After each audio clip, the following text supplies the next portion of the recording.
Hello again. I'm David Summers, and here's lesson 3 of Pros and Cons, soul-crushing cliches.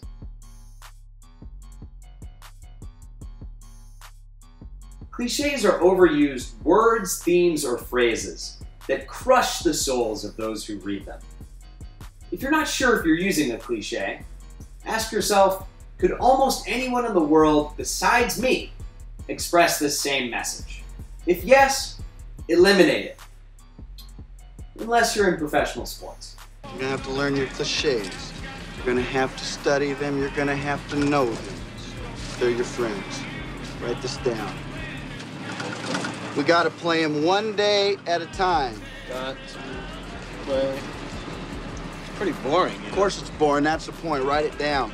One game at a time, it's the next one. You know, it's the most important one because it is the next one. You know, all I know to do is take it 1 week at a time, and we'll see where we are when the dust settles. It was a good game. Both teams play hard. I've said many times that, you know, I'm willing to throw water under the bridge. But, hey, at the end of the day, it is what it is.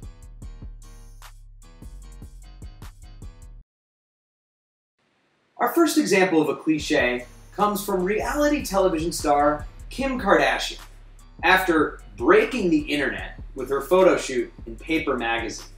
Kardashian says, "And they say I didn't have a talent.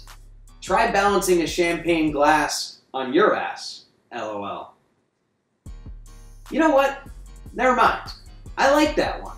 That's funny and original. This next one's not. In response to a question about Caitlyn Jenner, Kardashian says, "At the end of the day, life is about being happy, being who you are." I agree that Caitlyn Jenner has every right to be happy. But the phrase "at the end of the day" is worthless. At the end of the day is doubly bad.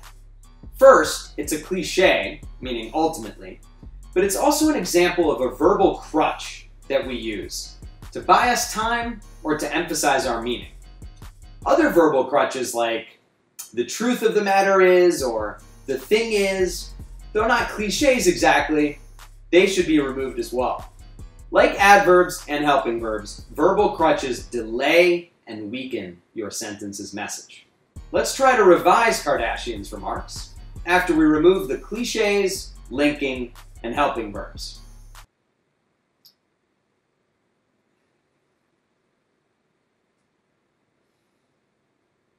Nothing.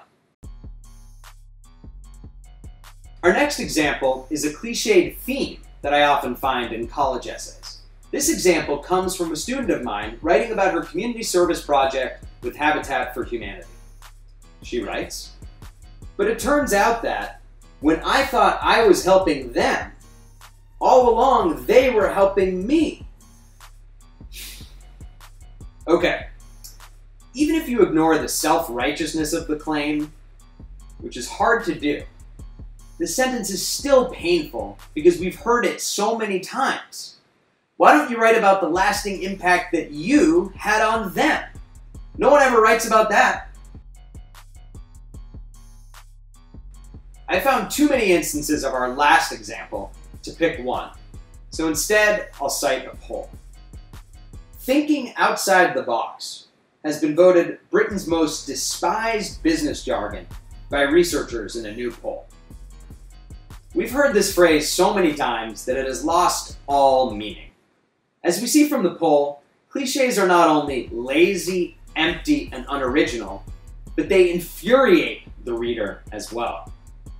For instance, my dad once yelled at me for telling my Aunt Claire that my experience as an English teacher was, quote, "challenging but rewarding." I haven't used that phrase since, and neither should you. Great writing and speech requires precision, originality, and authenticity. Cliches lack all three. It's time to get out of your comfort zone and never again use the phrase "get out of your comfort zone." That's all I have for this one. Thank you for watching. Let me know what you think in the comments section. Like and subscribe for more content.